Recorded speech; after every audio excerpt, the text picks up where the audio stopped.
ദൈവ തിരുനാമം മഹത്വപ്പെടുമാറാകട്ടെ.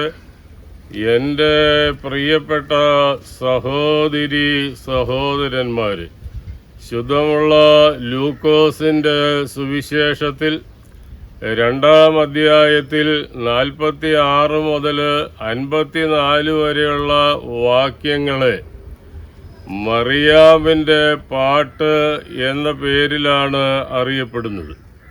അപ്പോൾ ശുദ്ധമുള്ള ലൂക്കോസിൻ്റെ സുവിശേഷത്തിൽ 46 മുതൽ 54 വരെയുള്ള വാക്യങ്ങളിൽ 51-ാമത്തെ വാക്യം ഏറെ ശ്രദ്ധേയമാണ്. ആ വാക്യം ഇപ്രകാരമാണ്: ഹൃദയവിചാരത്തിൽ അഹങ്കാരികളായവരെ അവൻ ചിതറിച്ചിരിക്കുന്നു.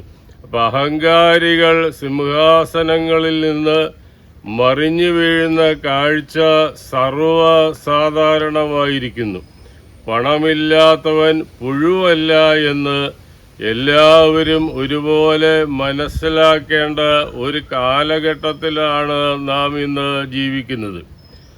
ഏറെ വർഷങ്ങൾക്ക് മുമ്പ് ഈ കൊച്ചു കേരളത്തിൽ തൃശ്ശൂർ ഒരു വലിയ ദുരന്തം നടന്നു. തൃശ്ശൂർ ശോഭ സിറ്റി എന്ന് പറയുന്ന ഒരു സിറ്റി, ആ ശോഭ സിറ്റിയിൽ സുരക്ഷാ ജീവനക്കാരനാണ് ചന്ദ്രബോസ് എന്ന് പറയുന്ന പാവപ്പെട്ട മനുഷ്യൻ. ശോഭ സിറ്റിയുടെ ഉടമസ്ഥൻ, ആ സിറ്റിയുടെ മുതലാളി പുറത്തു പോയിട്ട് കോടികൾ വിലമതിപ്പുള്ളൊരു കാറിൽ ശോഭ സിറ്റിയിലേക്ക് വരികയാണ്.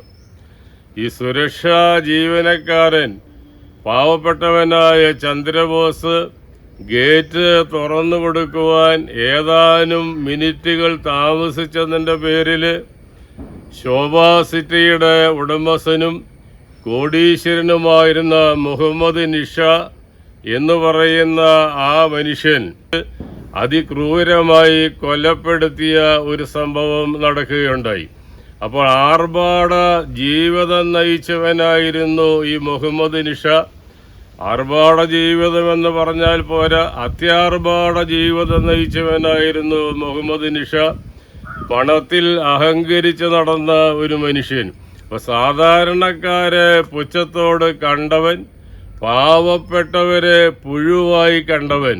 നമ്മൾ മനസ്സിലാക്കേണ്ട ഒരു കാര്യം, 2015 മുതൽ കേരളത്തിൽ ഇന്ന് ഉന്നതമായ നിലവാരത്തിൽ ജീവിക്കേണ്ടിയിരുന്ന ഈ പണക്കാരനായ ഈ മുഹമ്മദ് നിഷ എന്ന് പറയുന്ന മനുഷ്യൻ 2015 മുതൽ പൂജപ്പുര സെൻട്രൽ ജയിലിൽ കൊതുക് കടി കൊണ്ട് ഒരു പുഴുവിനെ പോലെ കിടക്കുകയാണ്. ഇപ്പോൾ 38 വർഷമാണ് ശിക്ഷ അനുഭവിക്കേണ്ടി വരുന്നത്. അഹങ്കാരം വരുത്തി വയ്ക്കുന്ന വിന എന്ന് പറയുന്നത് വാക്കുകൾക്ക് അപ്പുറമാണ്. സമീപ ദിവസങ്ങളിലാണ് പത്രമാധ്യമങ്ങളിലൂടെ ഒരു കാര്യം നമ്മൾ അറിഞ്ഞത്.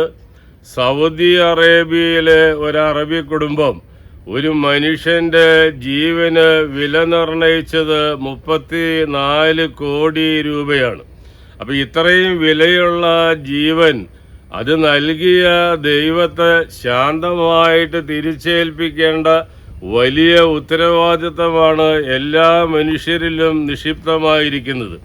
കാരണം ജീവിതമെന്ന് പറയുന്നത് പ്രാചീനമായ ഒരു താളിയോല കെട്ടുപോലെ നിഗൂഢമാണ്. എത്ര വായിച്ചാലും ജീവിതത്തിൻ്റെ അർത്ഥം നമുക്ക് മനസ്സിലാകില്ല. ഈ സാഹചര്യത്തിൽ ഒരു പ്രത്യേകമായ സന്ദർഭത്തിൽ നടന്ന സംഭവം ഓർത്തു പോവുകയാണ്. സ്വാമി വിവേകാനന്ദൻ ജീവിച്ചിരുന്ന കാലഘട്ടം. സ്വാമി വിവേകാനന്ദൻ ഒരു ദിവസം ആരോടും പറയാതെ വളരെ പെട്ടെന്ന് അപ്രത്യക്ഷനായി. ആ കാലത്തെ അന്വേഷണ കുതുകികളായ റിപ്പോർട്ടർമാരും അക്കാലത്ത് ക്യാമറ നെഞ്ചിൽ തൂക്കി നടന്ന ക്യാമറാമാന്മാരും എല്ലാവരും വിവേകാനന്ദനെ അന്വേഷിച്ച് നടക്കുകയാണ്.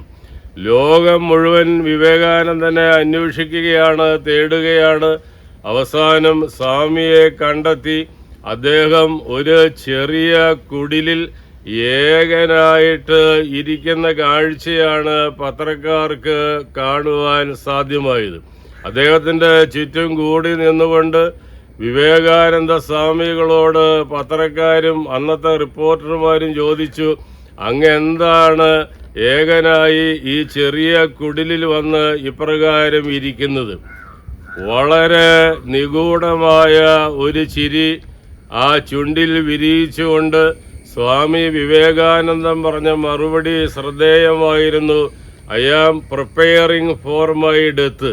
ഞാൻ ഒരുങ്ങുകയാണ് എൻ്റെ മരണത്തിന് വേണ്ടി. അപ്പോൾ ഈ ഒരു നിമിഷത്തിന് വേണ്ടിയാണ് ഞാനും നിങ്ങളുമെല്ലാം ജീവിക്കുന്നതെങ്കിൽ ഈ മരണമെന്ന് പറയുന്ന ആ അവസാന നിമിഷം കാംക്ഷിക്കുന്നതിന് വേണ്ടിയാണ് മനുഷ്യരായ ഞാനും നിങ്ങളും ജീവിക്കുന്നതെങ്കിൽ ആ ചെറിയ ജീവിതത്തിനിടയിൽ നമ്മൾ എന്തിനാണ് അഹങ്കരിക്കുന്നത്?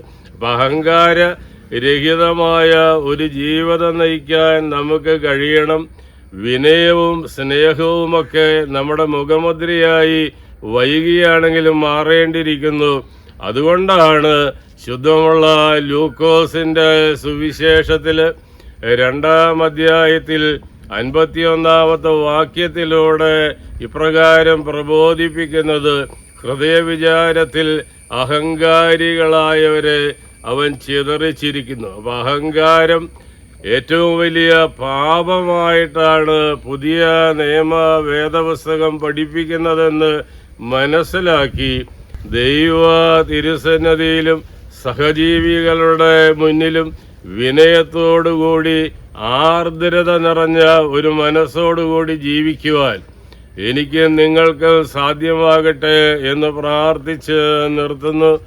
ദൈവം നിങ്ങളെ അനുഗ്രഹിക്കട്ടെ.